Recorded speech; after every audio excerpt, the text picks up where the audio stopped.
प्रधानमन्त्री बालेन्द्र शाह र भारतीय स्थल सेना अध्यक्ष धीरज सेठ बीच भेटवार्ता। सुनसरी र सिरामा भएको घटनाबारे छानबिन गर्न बनेको समितिले गृहमन्त्री सुदन गुरुङलाई प्रतिवेदन बुझायो। कांग्रेसको 15औं महाधिवेशन मंसिर 16 देखि 19 गतेसम्म काठमाडौँमा गर्ने निर्णय। सभापति गगन थापाको संयोजकत्वमा 15औं महाधिवेशन व्यवस्थापन समिति गठन। प्रधानमन्त्री बालेन्द्र शाहद्वारा जनकवि दुर्गालाल श्रेष्ठको निधनप्रति गहिरो दुःख व्यक्त।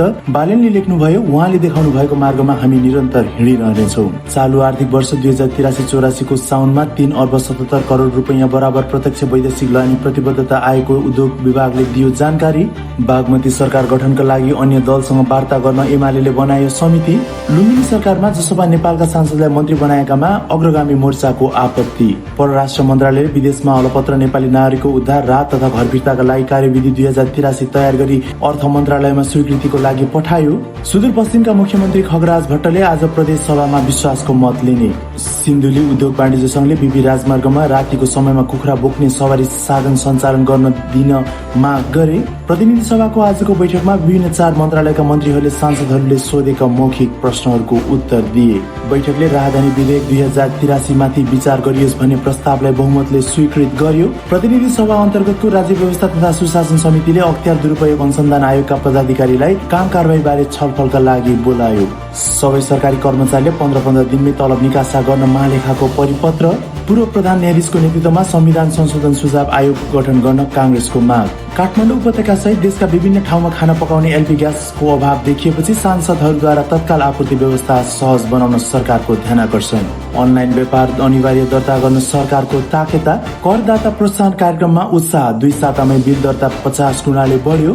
झापाको दमकदेखि 5 थरको चिसापानी जोड्ने फाल्गुनन्द मार्ग निर्माण शुरू भएको 34 वर्ष बितिसक्दा पनि कालो पत्र हुन नसक्दा स्थानीयले शास्ति खेप्दै। नापजात सकिएको 10 वर्षपछि धनुषाका 77 परिवारले पाए लाल पूर्जा। र विदेश खबरमा पाकिस्तानको सर्वोच्च अदालतद्वारा पूर्व प्रधानमन्त्री खानलाई जेलबाट अस्पताल सार्न आदेश। र खेल खबरमा टप एन्ड टी20 श्रृङ्खला खेल्न नेपाल एक क्रिकेट टोली अस्ट्रेलिया प्रस्थान। आदरणीय दर्शकबिन नमस्कार, यी त हुन् आज मिति 2083 साल भाद्र 3 गतेका प्रमुख खबरहरू। समाचारको पूर्ण रूप थाहा पाउनको लागि अन्तिम समय हेर्नुहोला। आउनुहोस् अब लागौं पूरा समाचारतर्फ। प्रधानमन्त्री बालेन्द्र शाह र भारतीय स्थल सेना अध्यक्ष धीरज सेठ बीच भेटवार्ता भएको छ। प्रधानमन्त्री तथा मन्त्री परिषदको कार्यालयमा भेटवार्ता भएको हो। प्रधान सेनापति अशोक राज सिग्देलको निमन्त्रणमा सेना अध्यक्ष सेठको टोली गत 31 साउनमा काठमाडौँ आएको थियो। उहाँ सोमबार दिनभर व्यवस्था रहनुभयो।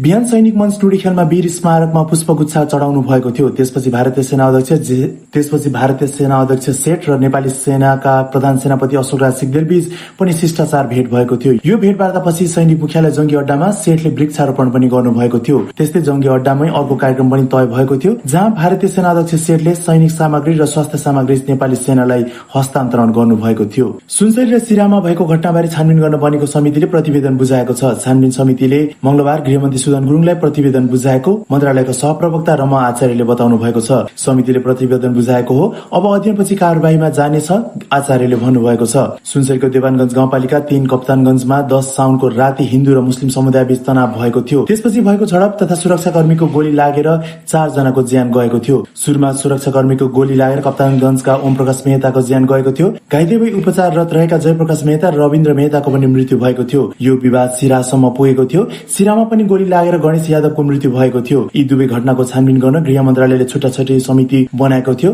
कप्तानगञ्ज घटनाबारे छानबिन गर्न गृह मन्त्रालयका सहसचिव भूपेन्द्र थापा नेतृत्वको समितिले छानबिन गरेको हो। सिरा घटनाको छानबिन गर्न गृहका अर्का सहसचिव पुष्पराज साईको नेतृत्वमा समितिले छानबिन गठन गरेको जनाइएको छ। यी दुवै समितिले मंगलबारै प्रतिवेदन बुझाएका हुन्। नेपाली कांग्रेसका प्रवक्ता देवराज चालिसेले पार्टीको 15औं महाधिवेशन पूर्व निर्धारित मितिमै सम्पन्न हुने बताउनु भएको छ। पार्टीको विधान, नेपालको संविधान, प्रचलित कानून तथा विशेष महाधिवेशनको निर्णयलाई ध्यानमा राख्दै 15औं महाधिवेशन समयमै सम्पन्न गर्नु कांग्रेसको वैधानिक तथा राजनीतिक दायित्व भएको उहाँको भनाइ छ।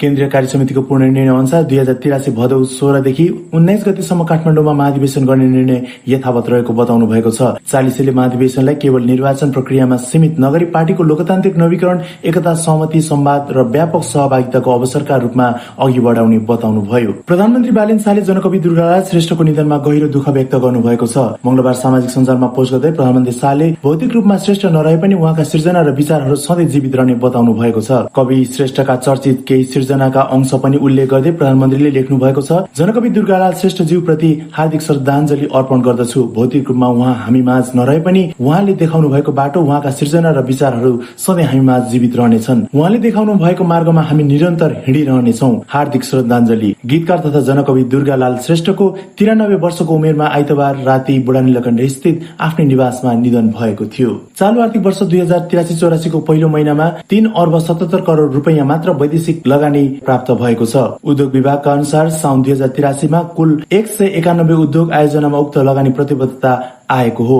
गत आर्थिक वर्ष 2082-83 को पहिलो महिनामा 24 अर्ब 10 करोड 49 लाख रुपैयाँ बराबर एफडीआई प्रतिबद्धता आएको थियो। त्यसको तुलनामा चालू आर्थिक वर्षमा लगानी प्रतिबद्धता ह्वात्तै घटेको हो। नेकपासँग सत्ता गठबन्धन गरेर सरकारको नेतृत्व गर्न लागेको नेकपा एमाले बागमती सरकारमा बहुमतका लागि साना दलसँग पनि सहकार्य गर्नुपर्नेछ। यसका लागि एमाले मुख्यमन्त्रीका लागि किरण थापालाई अघि सारेको छ। प्रदेश संसदीय दलको नेतामा जगन्नाथ थपलियालाई निरन्तरता दिँदै मुख्यमन्त्रीमा थापालाई अघि सार्ने निर्णय संसदीय समितिको आजको बैठकले गरिसकेको छ। मुख्यमन्त्रीमा अघि सारिएका थापाकै संयोजकतामा एमाले अन्य दलसँग वार्ताका लागि समिति पनि बनाएको छ। थापाको संयोजकतामा भरत थापा, केशव पोखरेल, भारती पाठक र डाक्टर दिनेश चन्द्र देवकोटा रहने गरी समिति बनाएको हो। बागमती प्रदेश सभामा 104 जना सदस्य रहेको छ। यो अंकगणित अनुसार सरकार गठनका लागि 53 जना सदस्य बहुमत पुर्याउनु पर्ने हुन्छ। बागमती प्रदेश सभामा कांग्रेस 36 सीट सहित सबैभन्दा ठूलो दल छ। नेकपाको 26 सीट, नेकपा एमालेको 25 सीट, राष्ट्रिय प्रजातन्त्र पार्टीको 12, नेपाल मजदुर किसान पार्टीको 3 र हाम्रो नेपाली पार्टीको 2 सीट रहेको छ। राप्रपाले यहाँ तटस्थ बस्ने निर्णय गरिसकेको छ। एमाले र नेकपा मिलेर 51 सांसदका साथ सरकार बनाउँदा 2/3 अपोग हुन्छ। अग्रगामी मोर्चाले लुम्बिनी प्रदेश सरकारको पछिल्लो कदमप्रति गम्भीर आपत्ति जनाउँदै आगामी प्रदेश निर्वाचनसम्म कुनै पनि प्रदेश सरकारहरूमा सहभागी नहुने निर्णय गरेको छ। मोर्चाको आज बसेको बैठकले आगामी प्रदेश निर्वाचनसम्म मोर्चामा कुनै पनि घटक दलहरू कुनै पनि प्रदेश सरकारमा सहभागी नहुने सर्वसम्मत निर्णय गरेको छ। मोर्चाले एमाले र नेकपाको सरकारले जसपा नेपाललाई पार्टी केन्द्रको निर्णय विपरीत सरकारमा सहभागी गराएकामा आपत्ति जनाउँदै उक्त निर्णय सच्याउन माग गरेको हो। मोर्चाले जारी गरेको विज्ञप्ति अनुसार जनता समाजवादी पार्टी नेपाल, जसपाको जनता समाजवादी पार्टी नेपालको निर्णय र निर्देशन विपरीत लुम्बिनी प्रदेश सभाका सदस्यहरूलाई मन्त्री पदको शपथ गराइएको र 2083 भदौ 1 गते सरकारको पक्षमा मतदान गराइएको थियो। विदेशमा अलपत्र परेका नेपाली नागरिकको उद्धार, राहत तथा घर फिर्ताका लागि कार्यविधि 2083 तयार भएको छ। परराष्ट्र मन्त्रालयले तयार गरेको यो कार्यविधि गत साउन 29 गते अर्थ मन्त्रालयमा पुगेको थियो। हाल अर्थ मन्त्रालयमै रहेको छ। सरकारले विदेशमा अलपत्र नेपाली नागरिकको उद्धार, राहत तथा घर फिर्ताका लागि चालू आर्थिक वर्षमा 15 करोड रुपैयाँ विनियोजन गरेको छ।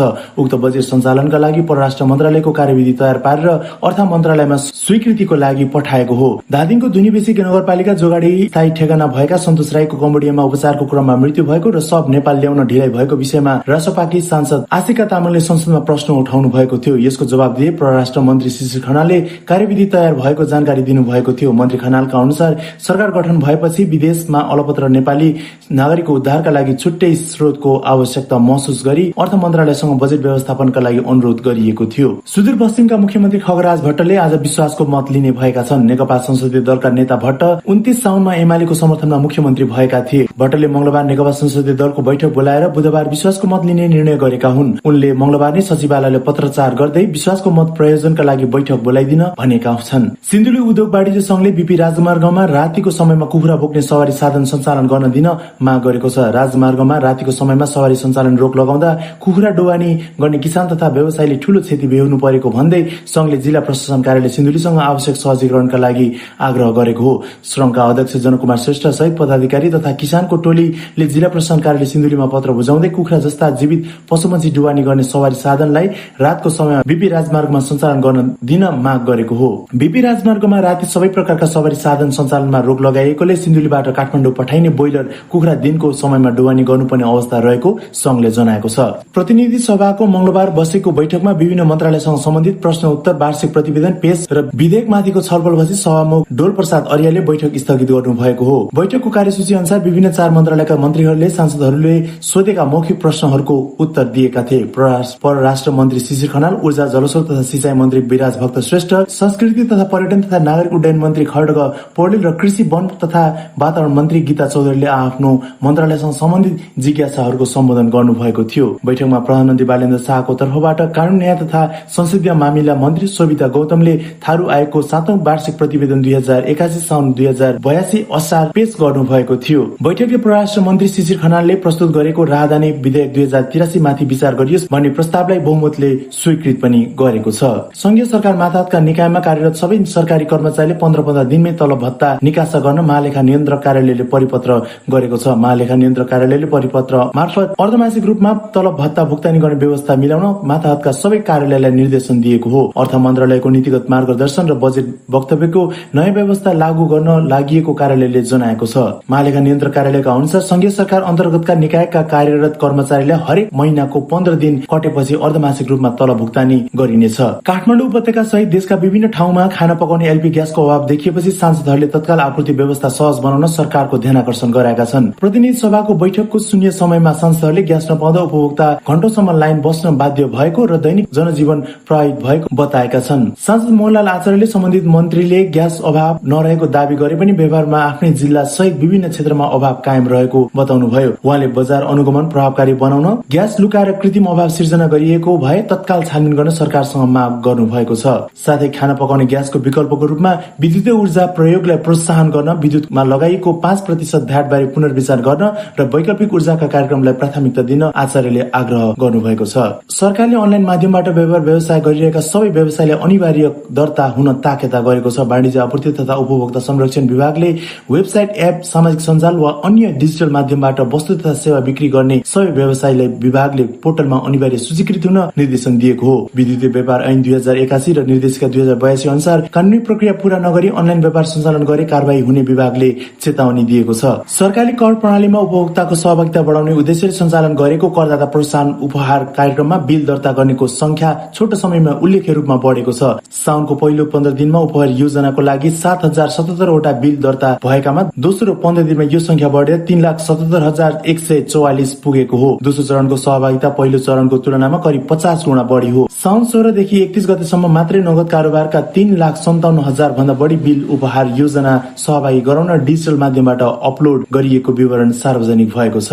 झापाको दमकदेखि इलामको मासेपुङ गाउँपालिका हुँदै पाँचथरको चिसापानी पञ्चमी जोड्ने दमक चिसापानी सड़क फाल्गुनन्दर मार्ग निर्माण शुरू भएको 34 वर्ष बितिसक्दा समेत कालो पत्र हुन सकेको छैन। झापा इलाम र पाँचथरलाई जोड्ने महत्वपूर्ण पहुँच मार्गको रूपमा 2049 सालमा निर्माण थालिएको सड़क अझै पनि अधुरै रहँदा स्थानीयले वर्षौंदेखि शास्ति खेप्नु परेको छ। नापी कार्यालय धनुषाले जाँच भएको करिब 10 वर्षपछि धनुषाको सबैला नगरपालिका वार्ड नम्बर 11 मा 57 परिवारलाई जग्गा धनी पूर्जा वितरण गरेको छ। साबिक मखना गाउँ विकास समिति वडा नम्बर 6, 7, 8 र 9 अन्तर्गत पर्ने गाउँ ब्लक स्वयंसेवी जग्गाको नापजाँच आर्थिक वर्ष 2072-73 मा सम्पन्न भएको थियो। नापजाँच सम्पन्न भए पनि जग्गा दर्ताका लागि भने आवश्यक जनसहभागिता न्यून हुँदा पूर्जा वितरणको प्रक्रिया लामो समयदेखि रोकिएको थियो। विगतमा आयोगबाट नाप नक्सा भइसकेको जग्गाको आवश्यक प्रक्रिया पूरा गर्दै 57 थान जग्गा धनी पूर्जा वितरण गरिएको हो। अब विदेश खबरमा पाकिस्तानको सर्वोच्च अदालतले पूर्व प्रधानमन्त्री इमरान खानलाई उपचारको लागि जेलबाट सिफा इन्टरनेशनल अस्पताल सार्न आदेश दिएको छ। सर्वोच्च अदालतको 3 सदस्यीय इजलासले आज पूर्व प्रधानमन्त्री खानको अस्पताल भर्ना सम्बन्धी निवेदनमा सुनवाई गरेको हो। उहाँलाई आउँदो सेप्टेम्बर 16 मा हुने अर्को सुनवाई नभएसम्म अस्पतालमा राखिने बीबीसीले जनाएको छ। सर्वोच्चले एडियाला जेलका सुपरिन्टेन्डेन्टलाई अदालतको अवहेलना सम्बन्धी सूचना पनि जारी गरेको छ। अदालतले इमरान खानको स्वास्थ्य अवस्था सम्बन्धी सम्पूर्ण मेडिकल रेकर्डहरू पेश गर्न निर्देशन दिएको छ। र अब खेल समाचारमा टप एन्ड टी20 श्रृंखला खेल्न नेपाल एक क्रिकेट टोली अस्ट्रेलिया प्रस्थान गरेको छ। सोमबार राति त्यसतर्फ प्रस्थान गरेको नेपाल क्रिकेट संघ क्यानले जनाएको छ। अस्ट्रेलिया जाने 15 सदस्यीय टोलीलाई क्यानले अस्ति आइतबार नै विदा गरेको थियो। यसपटक अस्ट्रेलियामा रहँदा नेपालको कप्तानी अनिल कुमार शाहले गर्नेछन्। यही शुक्रबारदेखि शुरू हुने टप एन्ड टी20 श्रृंखलामा नेपाल एले पहिलो खेलमा नर्दर्न टेरिटोरी स्ट्राइकसँग खेल्नेछ। यी त भए आजका मुख्य खबरहरू। हामीले सुनेपछि तपाईको कुनै पनि प्रतिक्रिया भए कमेन्ट अवश्य गर्नुहोला। साथै थप न्यूज अपडेटको लागि हाम्रो च्यानललाई सब्स्क्राइब, फलो तथा लाइक गर्न नबिर्सिनुहोला। हवस् त आजलाई बिदा दिनुहोस्। तपाईको बाँकी पल शुभ रहोस्।